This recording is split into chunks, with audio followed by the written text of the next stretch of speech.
Rouhani মাহফিলের সম্মানিত সভাপতি, বাংলাদেশ খাদেমুল ইসলামের সম্মানিত আমির, আশিকে রাসূল মাসুক এলাহি, নবীজির বংশধর, রসুল নামা আলহাজ শাহ সুফি সৈয়দ নাসিরুল হক মাসুম আল কাদরি চিশতি নকশবন্দি মুজাদ্দিদি রহমাতুল্লাহ আলাইহি সুযোগ্য শাহজাদা আশিকে রাসূল মাসুক এলাহি আলহাজ সৈয়দ কারি মুফতি সালেহ আহমদ মামুন সাহেব, গদিনী শিল্পীর সাহেব, ঐতিহ্যবাহী পান্ডব দরবার শরীফ। আজকের এই মাহফিলে যিনি সুমধুর কণ্ঠের অধিকারী, ঐতিহ্যবাহী পান্ডব দরবার শরীফ, ঐতিহ্যবাহী পান্ডব দরবার শরীফের মদিনাতুল উলুম মাদ্রাসার সম্মানিত শিক্ষক হযরত মাওলানা কারি হুমায়ুন কবির সাহেব মাদ্দুল্লাহ আলী, আরো উপস্থিত রয়েছেন যিনি এশারের পরপরই তাকরির পেশ করবেন। আমার প্রিয় মুর্শিদের অত্যন্ত স্নেহভাজন অন্তরের মানুষ, যিনি দীর্ঘদিন আমার হুজুরের সাথে সাথে জীবনটা সফরে সফরে মাহফিলে মাহফিলে কাটিয়ে দিয়েছেন। আমার শ্রদ্ধাভাজন বাবা হযরত মাওলানা হাফেজ আব্দুর রহমান সাহেব মাদ্দুল্লাহ আলী, আল্লাহ পাক ওনাকে শাফায়ে কামিল নসিব করুন, আল্লাহুম্মা আমিন।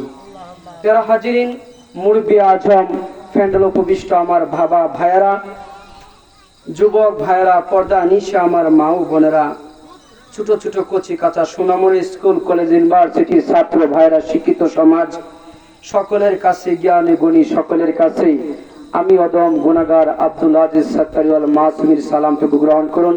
আসসালামু আলাইকুম ওয়া রাহমাতুল্লাহি তাআলা ওয়া বারাকাতুহু। আমরা জবান খুলে বলি আমরা খুশি না বেজার। আসলে আপনার ভাগ্যটা এতই ভালো যে আমাদের সিলসিলার মাহফিল প্রথম ফার্স্ট মাহফিল আজকে হচ্ছে এই গুমুটিয়ার মাহফিল। আলহামদুলিল্লাহ, এই গুমুটিয়ার মাহফিল আজকে থেকে এই সিলসিলা উসমানিয়ার মাহফিল অর্থাৎ ফান্ডকে তরিকার মাহফিল আজকে এখান থেকে উদ্বোধন হলো। সুবহানাল্লাহ, কত ভাগ্য দেখছেন আল্লাহর ওলিদের। আপনার প্রায় 700-র উপরে মাহফিল লিস্ট হয়েছে, এর মধ্যে আপনারা প্রথম নাম্বার সিরিয়ালটাই আজকে গুমুটিয়া মাহফিল। আমার বাবা আব্দুল হান্নান সাহেব অত্যন্ত কষ্ট করে ওনার বাবুর মাহফিলটা করতে, উনি করতেছে আপনাদেরকে নিয়ে, গ্রামবাসীদেরকে নিয়ে। আপনারা সহযোগিতা করেন আমার বাবাকে, আমার বাবা এই মাহফিলটা পরিচালনা করেন আপনাদের পরামর্শক্রমে।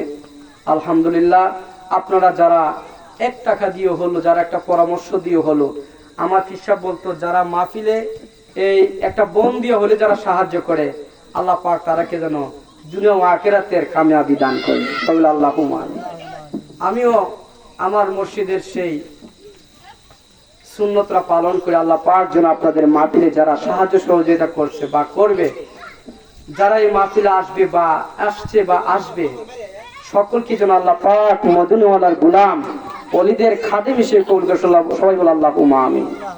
যারা হাজিরিন, আমি পবিত্র কালামে মাজিদ থেকে একটা আয়াতে কারিমা তিলাওয়াত করেছিলাম সূরা ইউনূসের, যে আয়াতে কারিমার মধ্যে সূরা ইউনূসের 10 নম্বর সূরার 62 নম্বর আয়াত, যে আয়াতটা তিলাওয়াত করেছিলাম, যেহেতু এটা ছিল উসমানিয়ার প্রথম মাহফিল, ওলিদের শান আর মান।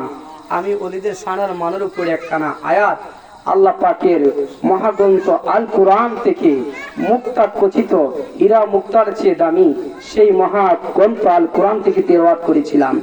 আমি তেলাওয়াত করেছি, আমার সাথে সবাই পড়ুন। আউযু বিল্লাহি মিনাশ শাইতানির রাজীম। বিসমিল্লাহির রাহমানির রাহিম।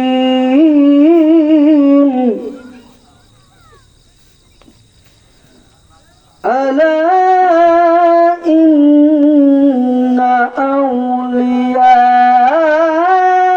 আল্লাহি লা খাউফুন আলাইহিম لا خوف عليهم জানুন।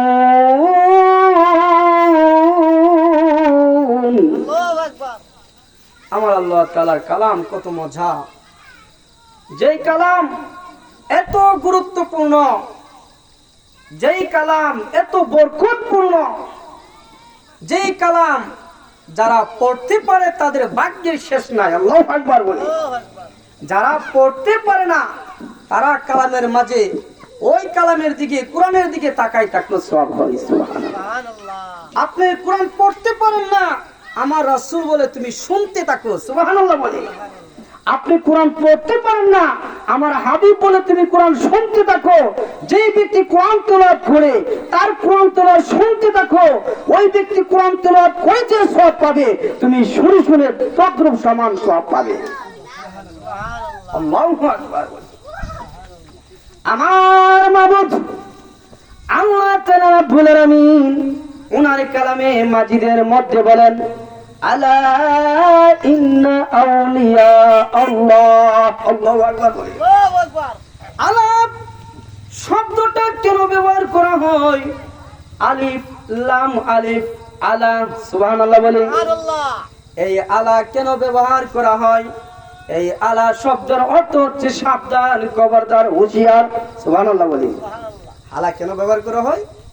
গুরুত্ব দেওয়ার জন্য, একটা বিষয়কে অত্যন্ত সুন্দরভাবে ফুটিয়ে তোলার জন্য, কোন ব্যক্তি বিশেষের সামনে আল্লাহ পাক হুঁশিয়ারি, সাবধান স্বরূপ এই আয়াতের ব্যাখ্যা স্বরূপ আল্লাহ পাক আলা শব্দটা ব্যবহার করেছেন। চিৎকার মেরে বলি সুবহানাল্লাহ। আমার আল্লাহ বলেন, আলা সাবধান, খবরদার, হুঁশিয়ার, ও দুনিয়ার মানুষ হুঁশিয়ার হয়ে যাও, সাবধান হয়ে যাও, তোমরা শুনো শুনো। আলা ইন্না আউলিয়া আল্লাহ, নিশ্চয় আমার বন্ধুগণ, আমার অলিগণ, আমার অভিভাবকগণ, আমার নেতাগণ, আমার অলিগণ, আমার বন্ধুগণ। এখানে আল্লাহ পাক আলার পরে ইন্না, ইন্নায়ের শর্তিয়া আরো মওজুদ করার জন্য, অলির শান, অলির মানটাকে আরো মওজুদ করার জন্য আল্লাহ পাক আলার পরে ইন্না ব্যবহার করেছেন। চিৎকার মেরে বলা যাবে কি সুবহানাল্লাহ। আল্লাহ পাকে কেন ওলি বলেন নাই? আউলিয়া বলেছেন। ওলি এক বচন, আউলিয়া বহু বচন। ওলি হচ্ছে সিঙ্গুলার, আউলিয়া হচ্ছে প্লুরাল। ওলি হচ্ছে এক বচন, যার অর্থ হচ্ছে, ওলি অর্থ হচ্ছে বন্ধু, আর আউলিয়া অর্থ হচ্ছে বন্ধুগণ। চিৎকার মেরে বলা যাবে কি সুবহানাল্লাহ।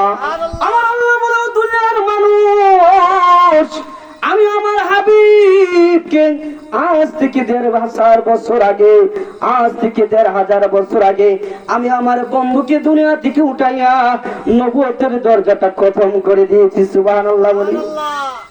কিসের দরজা খতম করে দিয়েছে? নবুয়তের দরজা খতম করে দিয়েছে আমার বন্ধু, আপনার বন্ধু, আমার রাসূল, আপনার রাসূল, দয়াল নবী, মায়ার নবীকে আল্লাহ পাক সর্বপ্রথম দুনিয়া, সর্বপ্রথম সৃজন করেছে। আর সবচেয়ে শেষে প্রধান অতিথি যেইভাবে সবার শেষে ওয়াজ করে, ঠিক কিনা বলেন? আজকের এই প্রধান অতিথি আমার মুর্শিদ কেবলা ফান্দকের হুজুর। এখন এসে পড়বো, সবাই ওয়াজ করার পরে লাস্ট উনি আইসা নসিহত করে তাওয়াজ্জুহ মুরাকাবা দিয়ে উনি দোয়া করবে, ঠিক কিনা বলেন? কারণ এটা হচ্ছে ওনার শান, এটা হচ্ছে ওনার মান, এটা হচ্ছে ওনার এই চেয়ারের মর্যাদা, এই স্টেজের মর্যাদা, ঠিক কিনা বলেন? আমার আল্লাহ বলেন, হাবিব আমার, দোস্ত আমার, আপনাকে আমি সর্বপ্রথম বানাইলাম যে সময় আমি আল্লাহ, আমি কানজুম মাফিয়া, যেই সময় আমি আল্লাহ গোপন ছিলাম, কেউ আমাকে চিনত না, যেই সময় আমি আল্লাহ শুধু আল্লাহই ছিলাম, আমি আল্লাহকে আল্লাহ বলে ডাকার মতো কেউ ছিল না, সেই সময় কিছু না থেকে আমি আল্লাহ যখন চিন্তা করলাম আমি আল্লাহ কিছু সৃষ্টি করব, তখন আপনি মুহাম্মাদুর রাসূলুল্লাহকে, আমার হাবিবুল্লাহকে আমি সৃজন করলাম, যার নাম আসমানে ছিল আহমদ, যার নাম জমিনে সর্বশেষে সকল নবীর শেষে সম্মান শীর্ষক সর্ববড় সবচেয়ে মর্যাদাবান নবী হিসাবে আমি আল্লাহ আখিরি নবী ঘোষণা দিয়ে আপনাকে আপনার স্টেজে, আপনার চেয়ারের মধ্যে সর্বশেষে প্রেরণ করেছি। আল্লাহু আকবার বলেন। এটা হচ্ছে আমার নবীর শান, আমার আমার নবীকে আল্লাহ প্রথম বানাইলেন যে সময় আসমান ছিল না, জমিন ছিল না, চন্দ্র ছিল না, সূর্য ছিল না, আদম ছিল না, হাওয়া ছিল না। আমার নবী বলেন ওয়া আদামু বাইনা মাই ওয়াতিন, যখন আদম মাটি এবং পানির মধ্যে গড়াগড়ি কাটছিল, কুনতু নাবিয়া, আমি তখন নবী ছিলাম। আমি তখন কি ছিলাম? যখন আদম ছিল না, যখন হাওয়া ছিল না, যখন নূহ ছিল না, যখন ঈসা ছিল না, যখন মূসা আলাইহিস সালাম ছিল না, আজমাইন তারা যখন ছিল না, আমার নবী বলে আমি তখন কি ছিলাম? নবী ছিলাম। সুবহানাল্লাহ বলে। আমার নবীকে আল্লাহ বলে বন্ধু হয়ে আমার, দোস্তি আমার, আপনাকে সর্বপ্রথম সৃজন করে সর্বশেষে প্রেরণ করলাম, আপনার মাধ্যমে আমি নবুয়ত খতম করে দিলাম গো হাবিব। আমার নবী আনা খাতামুন নবী লাপাত নবিয়া, আমি হচ্ছি সর্বশেষ নবী, আমার পরে আর কোনো নবী আসবে না। সুবহানাল্লাহ বলে। সুবহানাল্লাহ। আমার পরে আর কোনো নবী আসবে না রে। কিন্তু আমার আল্লাহ, আমার ইসলাম, আমার আল্লাহর ইসলাম, আমার আল্লাহ বলে ইনদাদ্দিনে ইনদাল্লাহিল ইসলাম, এই ইসলামটা সাধারণ কোন ইসলাম নয়, এই ইসলামটা আমার বন্ধু দুনিয়ার আসার আগে ছিল, আমার বন্ধু দুনিয়া আসার পরে ছিল। এই ইসলামকে আমি পরিপূর্ণ করে দিয়েছি আমার বন্ধুর মাধ্যমে, কিন্তু এই ইসলামের প্রচার প্রসার ঘটাইব আমার ওলিদের মাধ্যমে। কার মাধ্যমে প্রচার প্রসার ঘটাইছে ইসলাম? ওলিদের মাধ্যমে। এই বাংলার বুকে কোন নবী আসে নাই, কোন রাসূল আসে নাই, এই বাংলার বুকে কোন সাহাবা আসে নাই, এই বাংলার বুকে ইসলাম প্রচার প্রসার করেছে একমাত্র আল্লাহর ওলিরা। সুবহানাল্লাহ বলে। ঠিক কিনা বলেন? ঠিক। আজকে একদল মুনাফিক, একদল লেবাসদারী মুসলমান দুই প্রকার, এক প্রকার হচ্ছে হুসাইনি মুসলমান, আর এক প্রকার হচ্ছে ইজিদি মুসলমান। হুসাইনি মুসলমান আমার সত্যের পক্ষে জীবন দিতে জানে, ঠিক কিনা বলেন? আর এজিদি মুসলমান দাড়ি আছে, পাগড়ি আছে, লেবাস আছে, কিন্তু নবীর মহব্বত নাই। তারা হচ্ছে এজিদি মুসলমান, আহলে বায়তের মহব্বত নাই। এই বাংলার বুকে কোন সাহাবী আসে নাই, কোন নবী আসে নাই, কোন রাসূল আসে নাই, এই বাংলার বুকে ইসলাম এনেছে একমাত্র আল্লাহর ওলিগণ, ঠিক কিনা বলেন? এই জন্য আমার আল্লাহ বলেন আলা ইন্না আউলিয়া আল্লাহ, আউলিয়া মানে বহু বচন। আল্লাহ বলেন একজন নয়, দুইজন নয়, আমি হাজার হাজার লক্ষ লক্ষ কোটি কোটি ওলি যারা, আমি কিয়ামত পর্যন্ত এই পৃথিবীর বুকে ইসলামকে কায়েম আর দায়েম রাখবো। সুবহানাল্লাহ। আমার আল্লাহ বলে বন্ধু হয়ে আমার, দোস্ত হয়ে আমার, আমি নবুয়তের দরজা যদি খতম করে দেই গো হাবিব, আপনি চিন্তা করবেন না, আপনার উম্মতের মধ্যে এমন একদল উম্মত বের হয়ে যাবে, আপনার উম্মতের মধ্যে এমন একদল হক্কানি রব্বানি আল্লাহর ওলি থাকবে, যারা যখন ওই গুমটির জমিনে যখন তারা মুরাকাবায় বসবে, আপনি রাসূলের সাথে মদিনায় সাক্ষাৎ করবে। ঠিক কিনা বলেন? গুমটির জমিনে মুরাকাবায় বসবে, আমি মুতাহাজ্জি আমার কলবের তরফ, আমার কলবকে মুতাহাজ্জি আল্লাহ তাআলার তরফ হইতে আল্লাহ নামের জিকিরের পয়েজ আমার পীর সাহেব দাদা পীর সাহেবের সিলাতে আমার কলবে আসে, আর আমার কলব আসছে আল্লাহ করে এই নিয়ত করতে দিলে হবে, ওই ব্যক্তির লাডারটা, ওই ব্যক্তির কলবের ডাকনাটা খুলে আল্লাহর আরশের সাথে জয়েন হইতে দিলে হয় না। আল্লাহু আকবার। যারা ওই জগতে গিয়েছেন, যারা ওই ক্লাসে পড়ে গেছেন, যারা ওই জায়গার মধ্যে আছেন রে বন্ধুরা আমার,